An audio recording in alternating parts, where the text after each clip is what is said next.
Welcome back to my channel, where today we're focused on the truck, my daily. So I was going out and running some errands and I heard some crunching.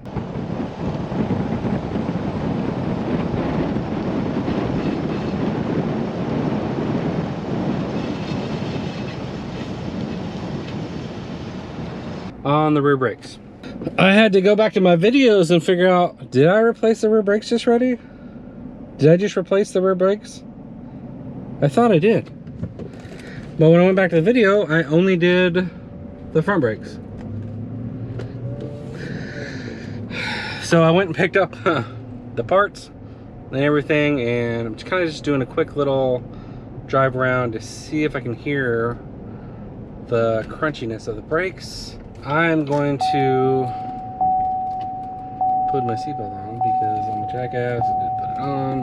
Now the car's beeping, yelled at me, and it's just the right thing to do. Yeah, so I tapped the truck out. We're doing some errands. Next you know, I hear crunchy noises and squealing and all that other stuff. I'm like, dang it, why? If you guys have ever had bad brakes and they start making those noises, you know how embarrassing it is. Makes you feel like you don't do anything to your cars, but that's not the case. Just didn't have a notification of it until just now.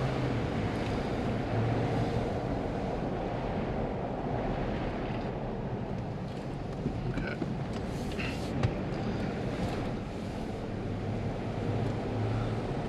All right, well, we'll see them when we pull off the wheels and stuff. These are the parts that we bought for this job. Here's the pads. And here's the rotors. For a rear, I have a 6.2. It's 4-wheel drive. So GMC Denali 2014. All right, let's go ahead and get started. These are the Duralast Gold pads.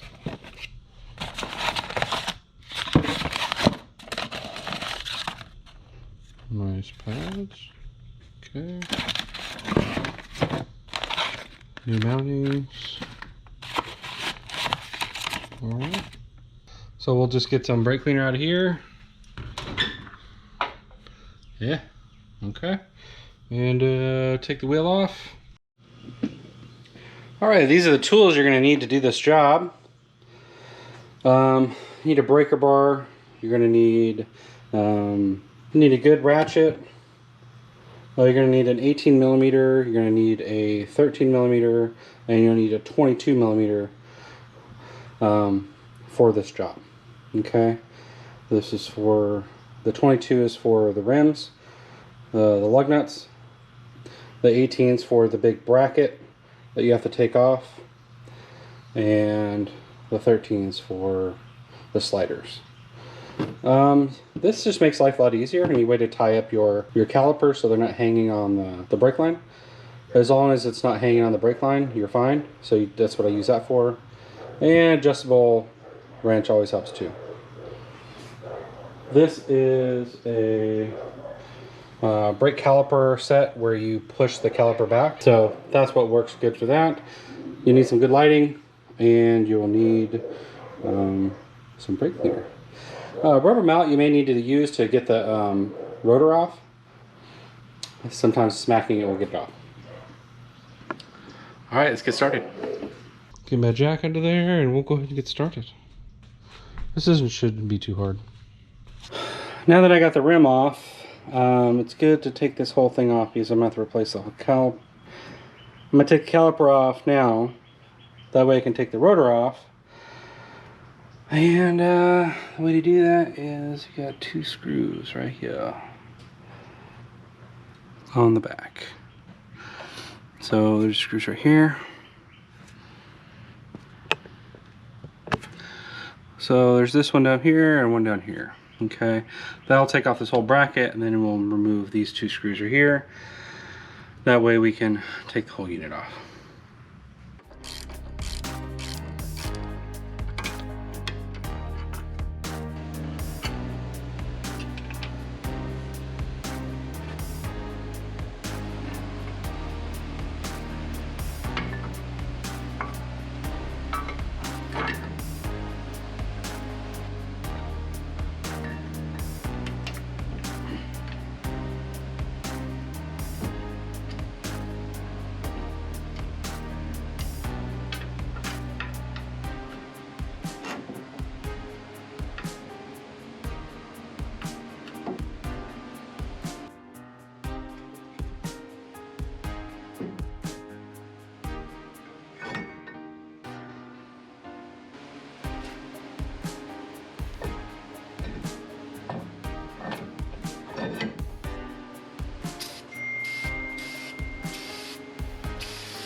so what you've seen here is I got the wheel off, I got the old rotor off, and I got the caliper off too with the bracket that holds the pads in.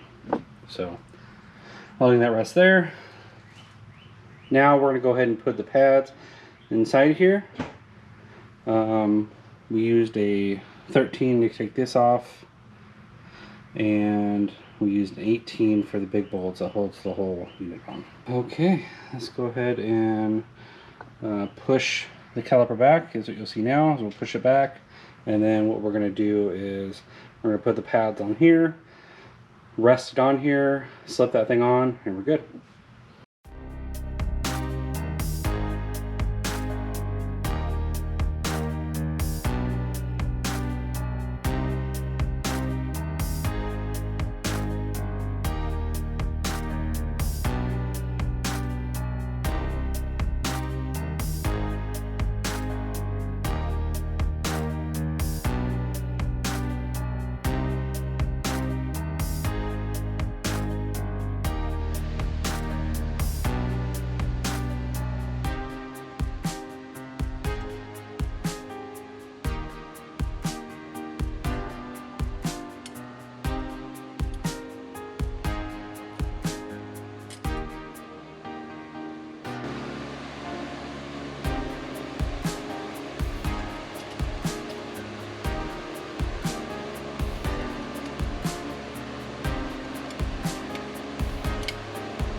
So I have this all back on here. Caliper, bracket, rotor. Simple as that. So I'm gonna put the wheel back on here, do the other side, and then give you my feedback on the whole job. And plus, I like this little hanger thing. You can hang your caliper on it so you're not stretching it on your brake line. Definitely worth getting. I think they're like just a couple bucks. I'll put them in the description field so you guys can have it. All right. And this caliper tool, love it. Fairly inexpensive. Again, in the description. All right. Let's get this put back together. I want to give you a comparison between the two. Yeah, that's there's no pad left here. A little bit of pad left on that side, but brand new compared to these. That was my problem. That's the crunchiness right there. So anywho, brake job, easy to do. And came with these little brackets. All right, now I'm gonna go get the other side done real quick, and I'll be right back. So I always take off the cap on these things to make sure that I don't create a lot of unneeded pressure in there. So I took that off so the fluid would have an easy way to get back in here and air get out. So I'm just going to go ahead and put this back on. Don't forget to put this back on. All right. Start this bad boy up, pump the brakes, and go for a test drive.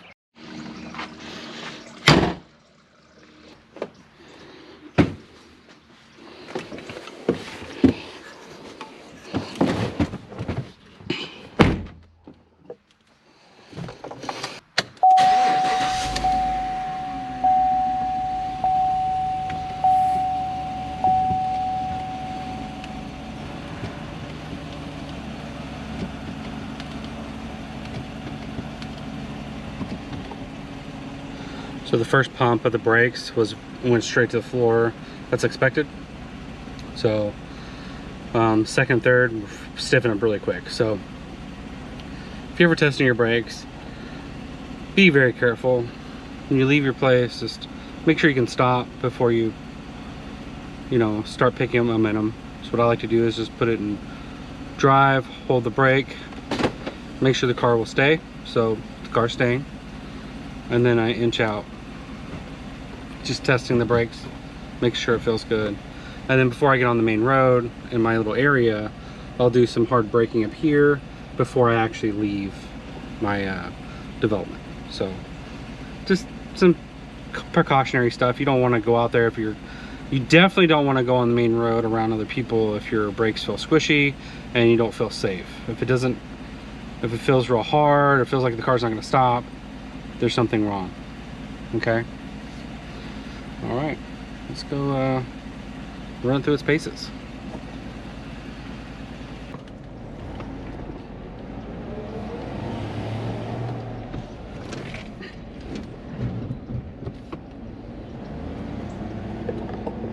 Oh yeah, these brakes are good. I don't hear any squeaking or crunchy. That's always good.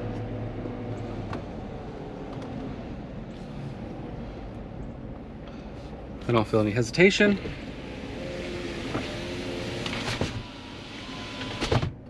Let's get my seatbelt on. Again, run through its paces, making sure even a gradual stop's not grabbing weird. Little gradual stop like a normal brake would be if you're going up a stoplight. And then hard brake. I mean, not super hard, but I'm not trying to slam this thing. But kind of get the drift. The pedal feels really good. So it's gonna settle in the more you drive it, the more you brake it, and all that stuff. The more you brake it. I brake this truck all the time. I'm gonna go run it off the cliff, brake it a few times, and then bring it back and fix it. No, in all seriousness, the brakes will even out the more you brake and the more you drive it. So anyway, oh, side note, there's this house that just went up for sale right over here. It has a cool little shop on it. So it's like a detached garage and a shop.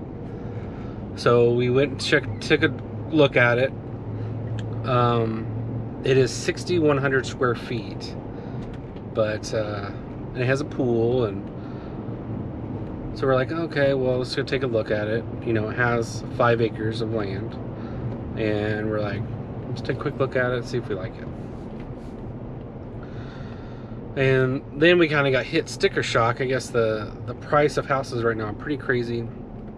The market's really high. It's definitely a seller's market.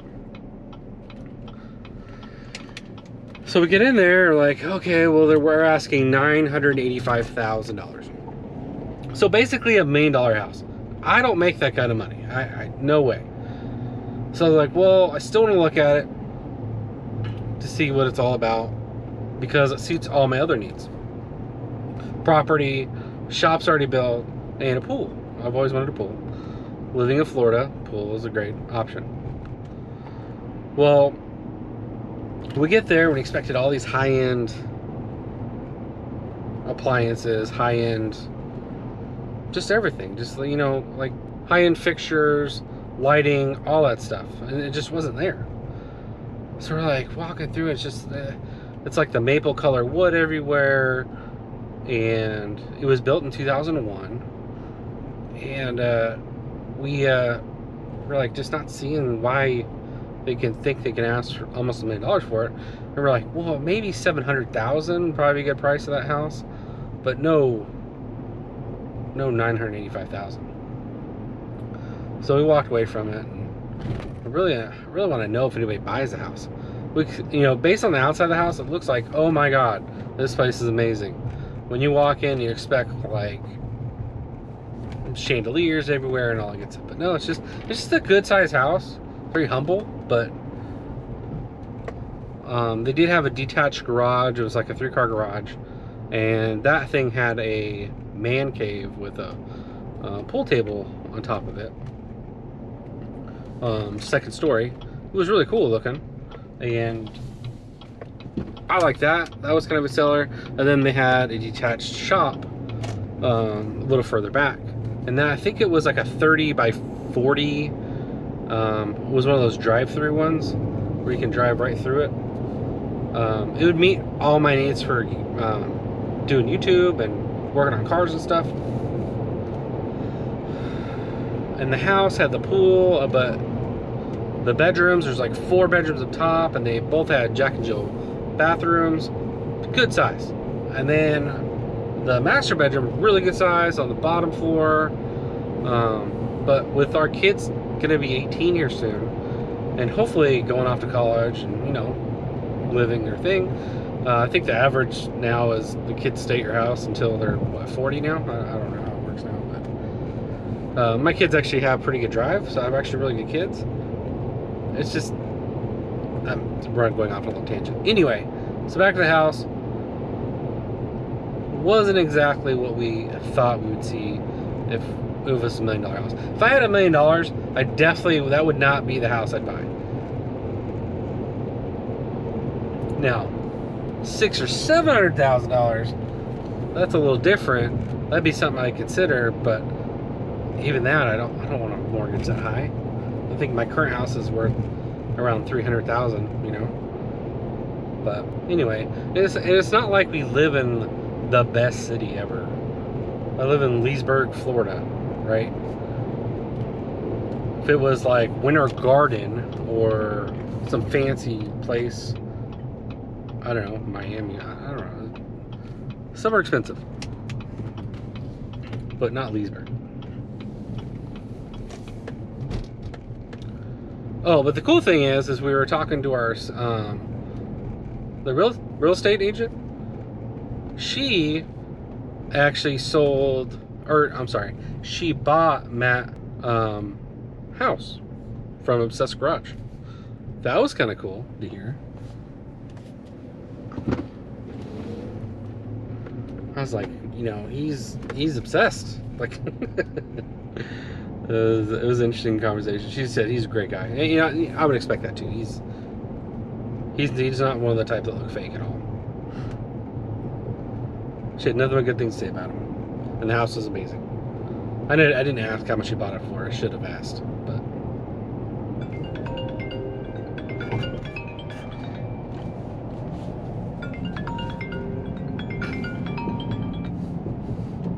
Yo.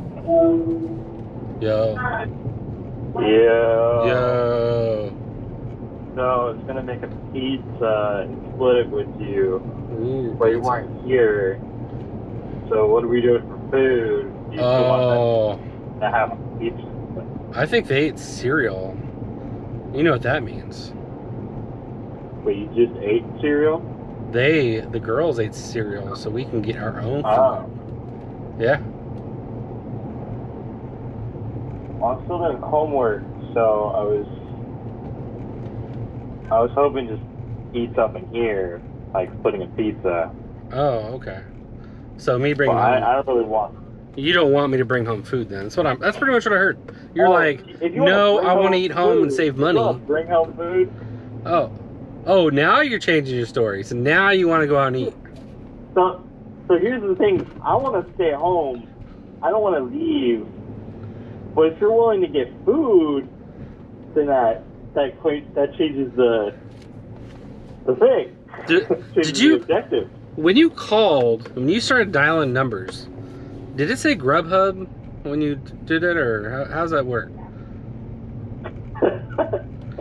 See, there was this like app that I opened, and it said like, "Hey, this is the guy who gives you food for free." Oh, free food guy. Okay. What do you think of Mickey D's or something? McDonald's would be nice.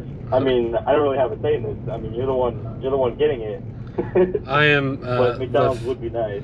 I am Mac Grub. I'm McGruber. I'm a groomer. Okay, well, I'll pick you up some. Okay. So you want no onions I'll let you- and a bag of dicks? Is that what you're looking for? Is that what you want to eat? Something like that. Okay. All right. I kind of know what your order is. Yeah.